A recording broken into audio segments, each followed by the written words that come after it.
A number of megachurches in California and other states are openly defying state and local mandates and holding crowded indoor services despite the threat of the coronavirus.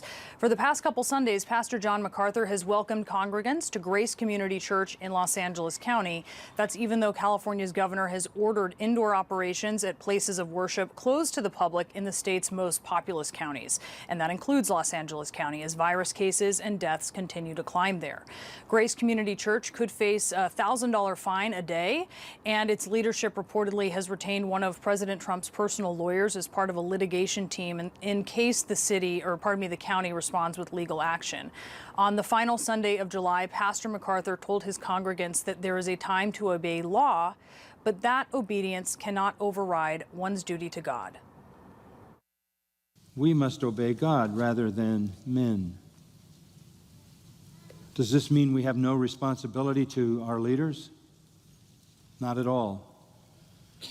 God has ordained human government for the peace and well-being of temporal society. When orders come, however,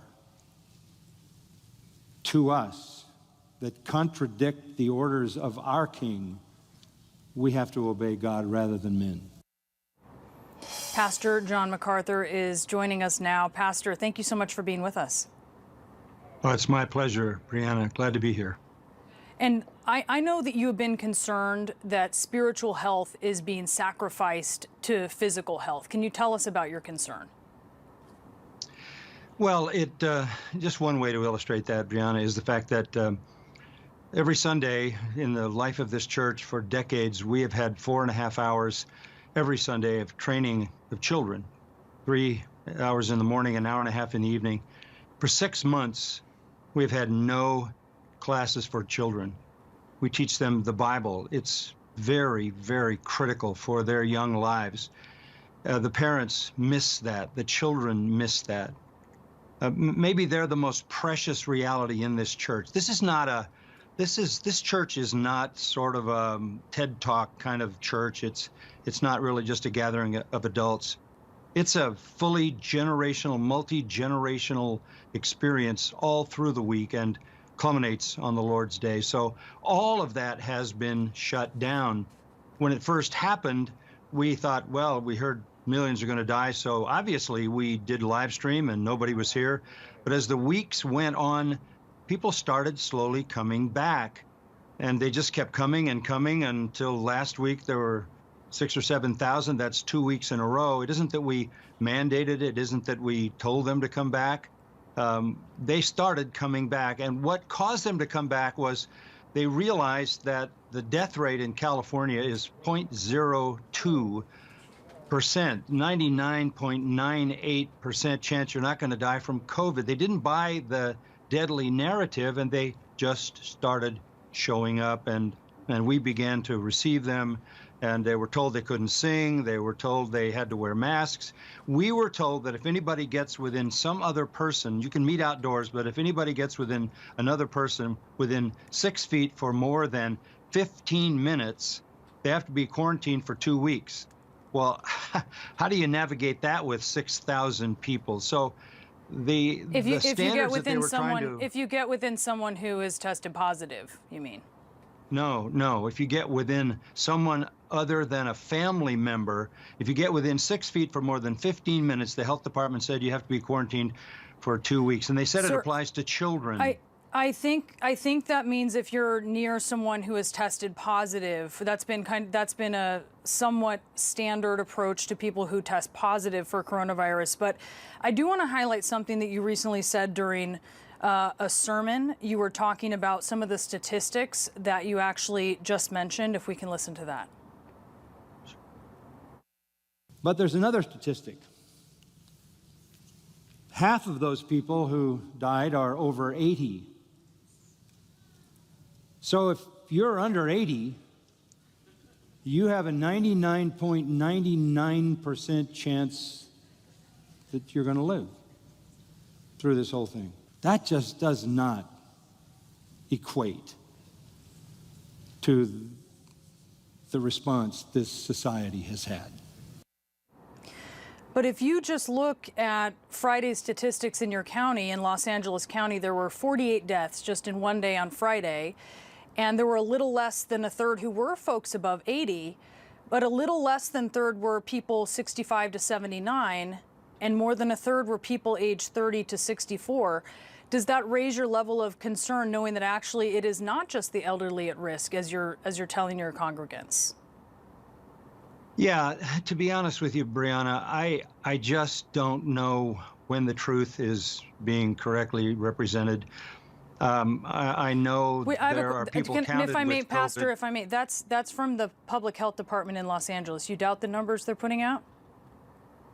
Yeah, I actually do. I think they're having trouble in the state of California. The governor just declared that he was firing the state health director because the system, the computer system, had miscounted all kinds of things. So the whole state is in an uproar. And then he came out and said, we obviously can't ease up because we don't even know what the numbers are. So it's so chaotic. But the bottom line is, in people's own life experience, they're not seeing these kinds of things in any abnormal sense. And they came back on their own volition because this is the most essential thing in their life.